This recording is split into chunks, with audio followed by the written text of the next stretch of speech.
Hello, it's Noir Nerd, and this is going to be a vlog about a narrative-based game I made recently alongside developer and artist Jake Hatt with as part of our work on the Heat Assembly, which is a collective of game designers and developers and artists who make games, and we've been working together for about 2 or 3 years. But this was a project that just me and Jake were really involved in the production of, and I'm going to talk in this vlog just a bit about what the processes were, what the workflows are that we created for this project, and just talk a little bit about the evolution of the project from a very early kind of rough idea to a fairly finished, polished game, which you can now play online. So the link will be below.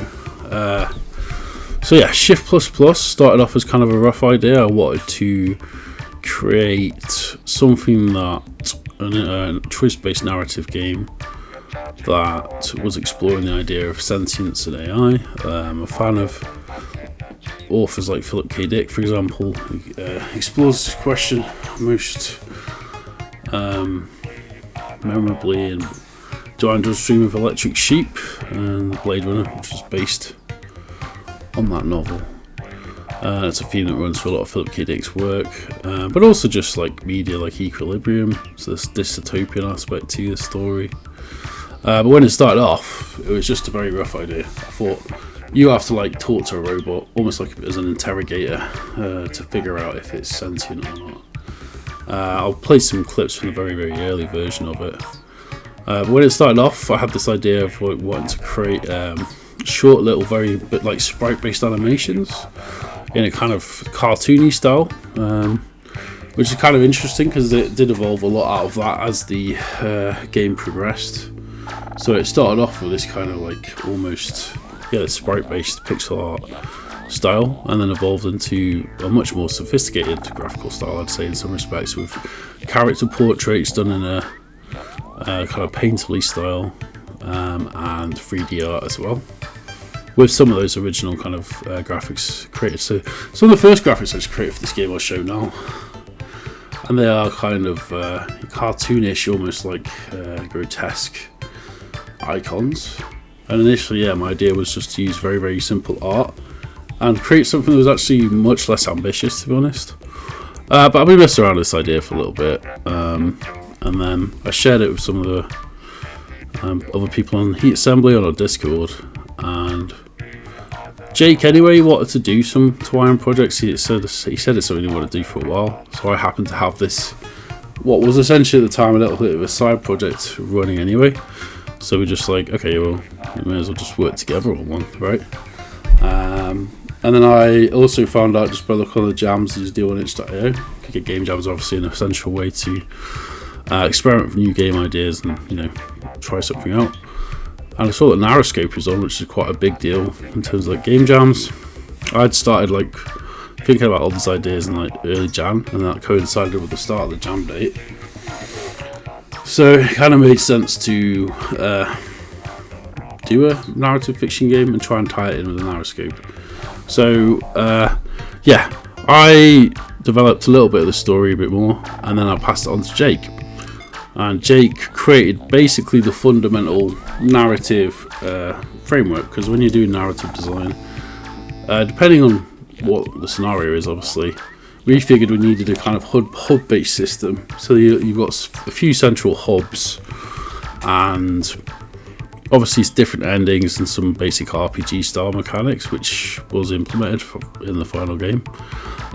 So the advantage of this system is that you can, it's the classic one really, you'd have it in a narrative basically, go north, south, west, east, right? That is like a very fundamental, because then you've got a central hub to loop back to. Different events can happen within those hubs, but then they also connect up to other hubs as well. So maybe for example, if you go south into the woods and then you find the magic spell book, and then to open the door in the cave in the east, you have to use that spell which you've collected from the woods. So there's like most of what you have to implement is like basic if checks really. So it creates that level of choice and meaning in the game, but you don't have to go over the top with developing too complex systems. That's something that I experimented with a bit more in City of the Damned, but obviously as it grows in complexity you've got to balance it as well, because the more mechanics you introduce in terms of the systems, the more complicated it becomes to manage in the narrative, right? Anyway, so yeah, Jake set his foundations down, he did some writing, he did a little bit of world building as well, of Crucible Robotics. And I kind of came up with the character of Carl Gottlieb, who's an enormous, comically dry German man. It's set in the future, obviously, so about 20 years in the future. So not too long in the future, but far enough to be, a significantly different world. And also included in the synopsis is the fact that the world has accelerated even faster, and technology has accelerated even faster due to artificial intelligence, and in that sense it's very speculative and contemporary, obviously, which was the main reason for making the story in the first place. Is all these questions are now floating around my head, and I'm sure plenty of other people's heads at the minute, about how AI is going to affect how we live and function in the world, right? It's a fundamental moment in history, and I think decisions that we make now have huge implications in terms of the future of mankind, and well, maybe AI as well, who knows. But you know what I mean, it's such a fundamental question to our age now. Anyway, so Jake did that, he set all that up really well. He also set up a bit of a writing tone style as well in the prose, because before a lot of it was very neutral, and it's kind of I was starting to develop a type of dialogue style, but it was obviously just early days. But yeah, Jake really helped to establish the tone there in the prose.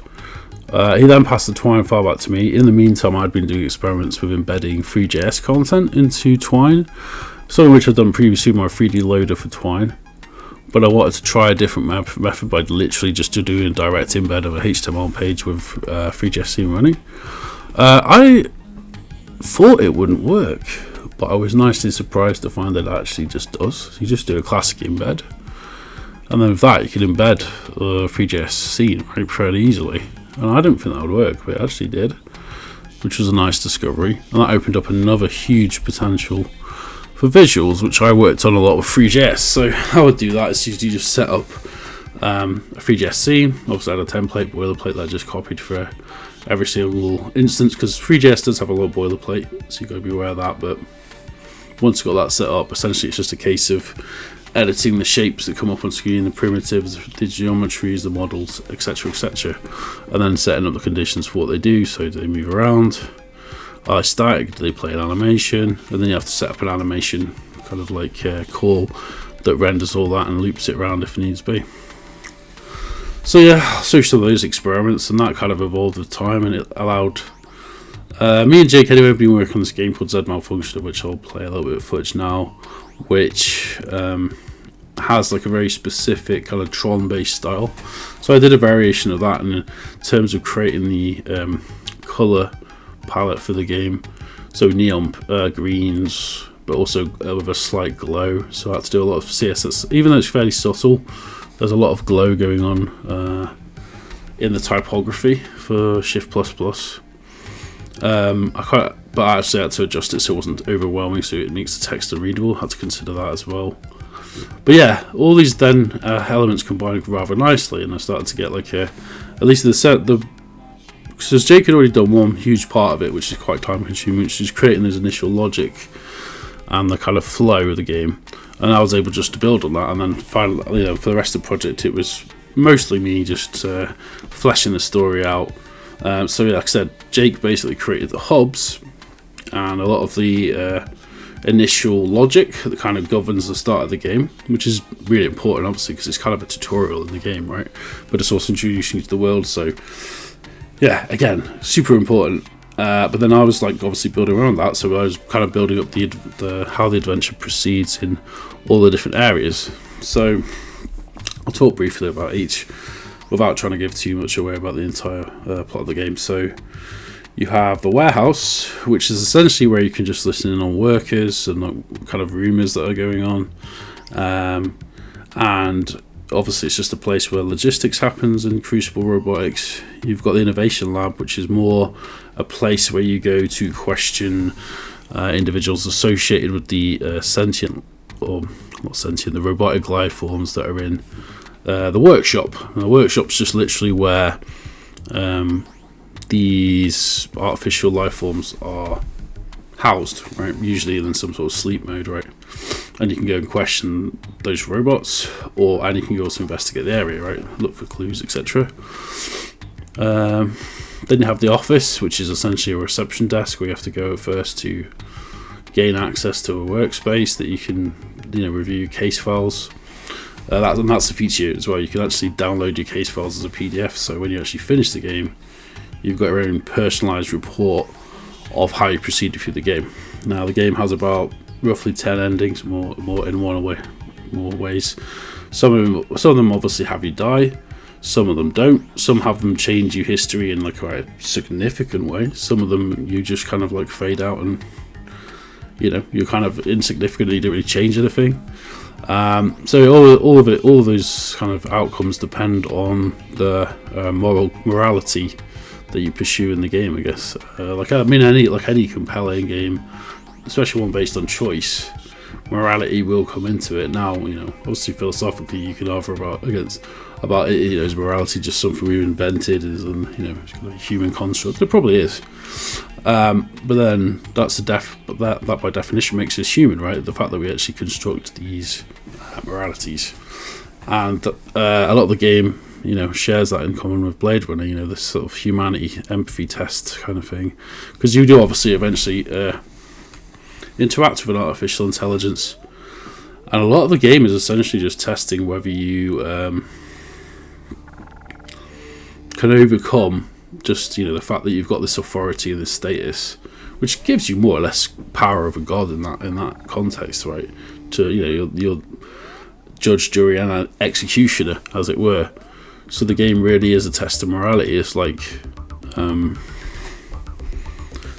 but there can also be costs in the game for doing what you think is the right thing. If you haven't adequately prepared, or you haven't you haven't got enough background information. So it's a game that promotes curiosity and pushing and trying to cover as many bases. So being detail orientated, right? That's obviously the type of player that we'll be playing, kind of investigative type narrative fictions, which is honestly it's like a investigation focused narrative adventure. So the more obviously usually the better. Anyway, so after a lot, it was pretty hard push in the last week. I had to really push myself to the edge, which I enjoyed. But yeah, even the hot fixing process was very difficult. It took I think it's like still a good week afterwards. I was still rolling out hot fixes, because there's kind of like I said, you've got the hubs, but there's like a lot of fairly complex stuff going on within those hubs. That gets complicated in the way that they sort of effects in one and have effects on another and all that sort of thing. And then there's like the little weird things you get with narrative fiction where other parsing errors, or just broken links and things like that, broken images. So you have to test it fairly a lot when you get to the stage of having to do the hot fixes, and it's quite time consuming. One thing, I'll try and wrap this up now because it's been almost 50 minutes, but one thing that I've still yet to be 100% sure of is mobile performance. I've had varied performance based on connections. That's probably due to it's got a fairly heavy asset load. I mean, the images are JPEGs and fairly optimized, but because of the 3GS content, I'm not 100% sure that in every mobile phone context it would be great, because it's loading the 3GS libraries and then 3D. So of older phones, it probably wouldn't work even with quite old phones, but yeah. But obviously I think the best way to play it is on the PC, in the web browser. You can purchase it, so you can play it just online for free, but you can also purchase it, which comes with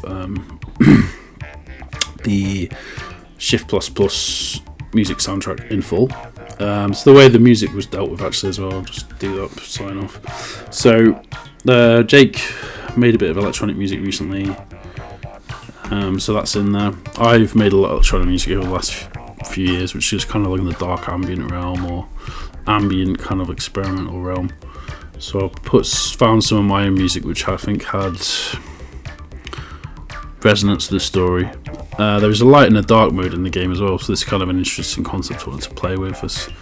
There's 2 different alternative soundtracks which you can choose at the start, which change the soundtrack. So again, you can have 2 different experiences, and like, you know, so that gives you what, like 20 different kind of gameplay experiences you could have, roughly. So you got 10 different endings, light and dark soundtrack. So I guess that'd make it. And if you think of the average game time, which is half an hour, 30, that's one game times 20, 6, potentially up to 30 hours of gameplay. And that is, you know, I don't think anyone would ever, you wouldn't need to play it that much, but I'm just trying to calculate the complexity, right, of the different strands of the narrative. But yeah, just to finalise that, obviously I'm going to show obviously some photos of the twine itself. It does become harder to tie off those loose ends, which is honestly the hardest part of the development of this project. It's just tying off those loose ends, because the artwork style came together fairly quickly. I really enjoyed doing the portraits, so I absolutely loved it. Actually, I had a great time, and I feel like I actually got better as a portrait and character artist by doing quite a lot of these drawings.